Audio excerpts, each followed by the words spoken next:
Di sebalik kemeriahan Syawal ada jiwa-jiwa kecil yang sekadar memandang dari kejauhan.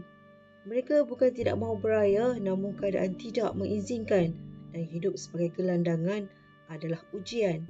Dan bagi mereka yang masih kecil, ujian itu datang tanpa mereka pilih. Dania 13 tahun hanya mahu sepasang baju raya dan pakaian sekolah baharu.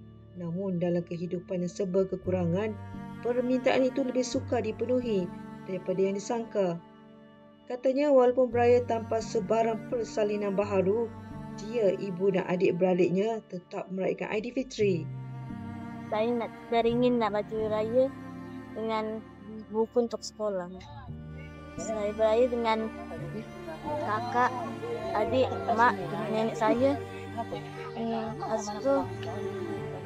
Sementara itu, sejak kecil Irman 12 tahun tinggal bersama neneknya, Sinak Dumawil 65 tahun selepas bapanya hilang tanpa jejak, meninggalkan dia bersama 4 adik-beradiknya yang lain.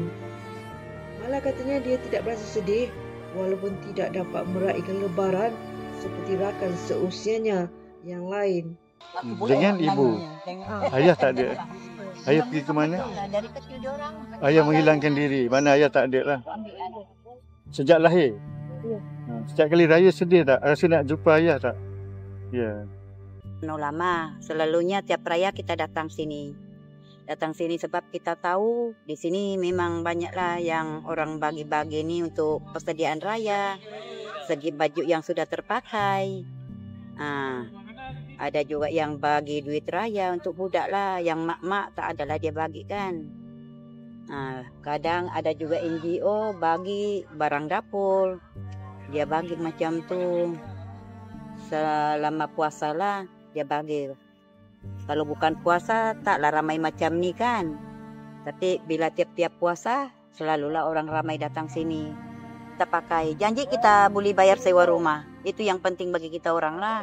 Tak tahulah pula yang lain kan. Tapi bagi kita orang memang perlu untuk bayar sewa dulu.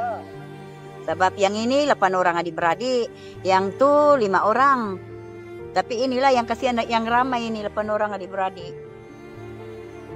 Anak beranak dengan cucu-cucu sekali kan, kumpulan apa yang ada makan bersama. Bagi sebahagian daripada kita, raya adalah kemeriahan dan keindahan. Tetapi bagi anak-anak gelandangan, raya hanyalah satu lagi hari yang perlu dilalui dengan harapan bahawa mungkin suatu hari nanti nasib akan berubah.